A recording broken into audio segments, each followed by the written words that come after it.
आज ही Doubtnut app download करें। Doubtnut पर होगा अब आपके सभी मैथ्स, केमिस्ट्री, फिजिक्स और बायोलॉजी डाउट्स का सफाया।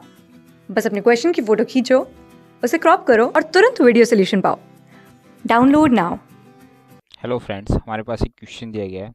इसमें बोला गया है कि 1 kg ऑफ आइस है जो 0 डिग्री सेल्सियस पे है, उसको मिक्स किया जाता है 1 kg of water at 10 degree Celsius. तो पूछा गया है कि रिजल्टिंग टेम्परेचर क्या होगा।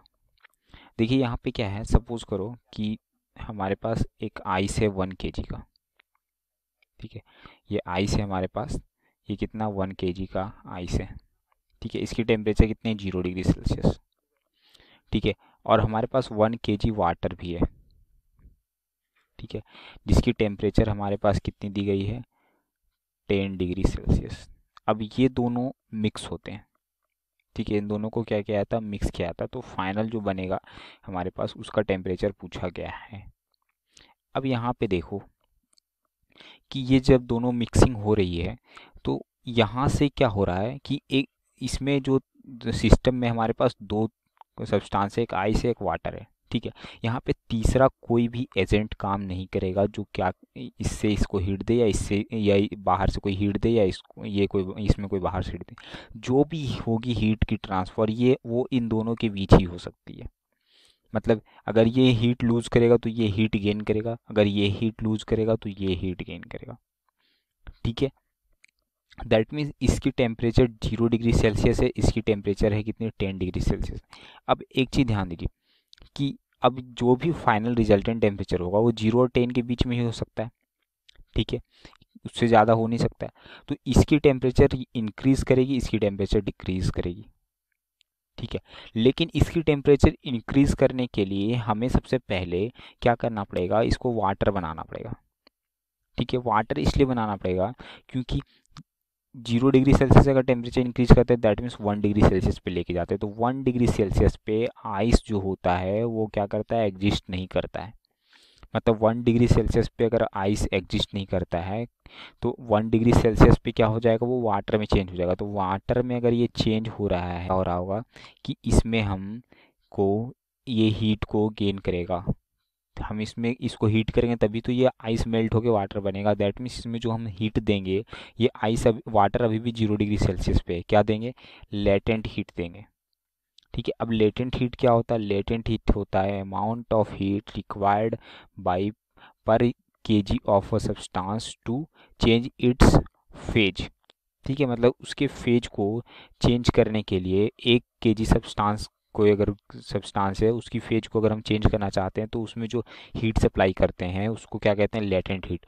तो लेट आपको पता है कि जो फेज चेंज होता है वो at constant temperature and pressure पे होता है। ठीक है, तो जब तक फेज चेंज होगा उस टाइम ना ही टेम्परेचर इंक्रीज होगा ना ही प्रेशर इंक्रीज होगा। मतलब टेम्परेचर भी कांस्टेंट, प्रेशर भी कांस्टेंट। तो टेम्परेचर कांस्टेंट है तो इसकी जितनी लेटेंट हीट है अगर उतनी वाटर सप्लाई कर सकता है, क्योंकि हमने पहले डिस्कस कर लिया कि वाटर और आइस के बीच में हीट का सप्लाई होगा, हीट ट्रांसफ़र होगा। तो अगर उतना हीट वाटर 0 डिग्री सेल्सियस से पहले ट्रांसफ़र, मतलब क्योंकि अगर ये हीट इसको देगा तो इसकी हीट टेम्परेचर क्या होगी, डिक्रीज होती जाएगी। अब मान लो अगर एक ऐसा इंस्टेंट आ गया जब इसकी भी टेम्परेचर 0 हो गई और इसकी भी टेम्परेचर, आइस की भी टेम्परेचर 0 हो गई। ठीक है, और वाटर की भी टेम्परेचर 0 हो गई, इसके बाद यहाँ पे कोई हीट सप्लाई होगा क्या, नहीं। क्योंकि हमें पता है सेकेंड लॉ ऑफ थर्मोडायनेमिक्स से कि हीट ट्रांसफ़र होने के लिए टेम्परेचर डिफरेंस होनी चाहिए।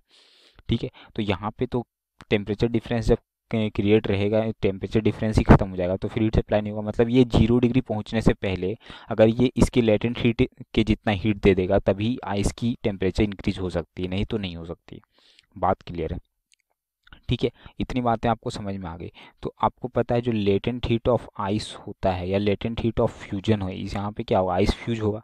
लेटेंट हीट ऑफ फ्यूजन जो होता है, ठीक है, वो कितनी होती है आइस के लिए, वो होती है L इक्वल्स टू 80 कैलोरी पर केजी।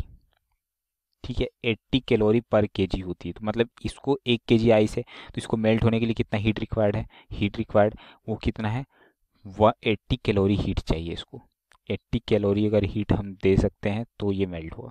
अब वाटर कितना हीट मैक्सिमम दे सकता है 0 डिग्री आने से पहले, तो हीट रिलीज्ड बाय वाटर या maximum heat released by water कितना हो सकता है, maximum heat released by water, ये कितना हो सकता है, तो ये हो सकता है। तो यहाँ पे देखो इसका टेम्परेचर चेंज होगा, तो जब इसकी टेम्परेचर चेंज होती है तब ये मतलब 10 डिग्री सेल्सियस से मान लो 0 डिग्री सेल्सियस पे आ रहा है, तो यहाँ पे क्या होता है, तब इस केस में यहाँ इसकी स्पेसिफिक हीट रिलीज होती है। स्पेसिफिक हीट क्या होता है, amount of heat required per KG of a substance to increase और decrease its temperature by 1 degree Celsius. ठीक है, मतलब जित तो अगर इसकी स्पेसिफिक हीट सी है और ये टेम्परेचर चेंज करता है मान के चलो डेल्टा टी, और इसकी मास अगर एम है, तो ये अगर डेल्टा टी टेम्परेचर चेंज करता है तो ये कितनी हीट रिलीज करेगा, हीट जो रिलीज करेगा वो एम सी डेल्टा टी के बराबर करेगा, क्योंकि ये तो पर केजी पर डिग्री सेल्सियस में रहता है। ठीक है, तो बात समझ में आ रही, तो ये हो जाएगा M C into delta. तो सी जो होता है वाटर के लिए वो होता है 1 कैलोरी पर केजी पर डिग्री सेल्सियस। ठीक है, तो यहाँ पे देखो, तो m की वैल्यू 1 हो गई, ये 1 हो गई और ये हो गया 10, और इतनी कैलोरी आ जाएगी हमारे पास, क्योंकि डेल्टा टी टेम्परेचर कितना मैक्सिमम चेंज होगा, ये दोनों तो कांस्टेंट होगा। ठीक है, चेंज तो यही होगा ना, तो मैक्सिमम 10 डिग्री चेंज होगा, तो 10 कैलोरी मैक्सिमम रिलीज कर सकता है, और इसको चाहिए कितना, 80 कैलोरी। तो यहाँ पे देखो क्या हो गया कि क्यू आर जो हो गया वो लेस हो गया एल से, मतलब ये 10 कैलोरी देगा हीट, तब तो कुछ आइस मेल्ट होगा, लेकिन वो इसकी टेम्परेचर कितनी रहेगी उस टाइम, 0 डिग्री सेल्सियस, क्योंकि जब तक पूरा आइस मेल्ट नहीं होगा टेम्परेचर इंक्रीज ही नहीं होगा। दैट मीन्स जो इसका फाइनल टेम्परेचर होगा, hence final temperature of system या ऑफ मिक्सचर क्या हो रहेगा, 0 डिग्री सेल्सियस ही रहेगा। ठीक है, क्योंकि इसको जितनी हीट चाहिए थी कि 0 डिग्री सेल्सियस से आगे बढ़ने के लिए, उतनी हीट तो ये दे ही नहीं पा रहा है, उससे कम ही दे रहा है, मतलब दोनों की टेम्परेचर फाइनली क्या हो जाएगा, 0 डिग्री सेल्सियस पहुंच जाएगा, और उसके बाद फिर हीट ट्रांसफर ही बंद हो जाएगा, तो फिर टेम्परेचर चेंज ही नहीं करेगा। दैट मीन्स हमारा जो ऑप्शन करेक्ट हो रहा है that is option number 2 correct हो रहा है। तो आई होप आपको ये पूरे कॉन्सेप्ट इस क्वेश्चन से रिलेटेड क्लियर हो गए होंगे, और ये सॉल्यूशन भी ईजिली समझ में आ गया होगा। Thank you. क्लास 6 से 12 से लेके नीट, IIT, JEE मेंस और एडवांस के लेवल तक 10 मिलियन से ज़्यादा स्टूडेंट्स का भरोसा। आज ही डाउनलोड करें डाउटनेट ऐप या व्हाट्सएप कीजिए अपने डाउट्स 8400 400 400 पर।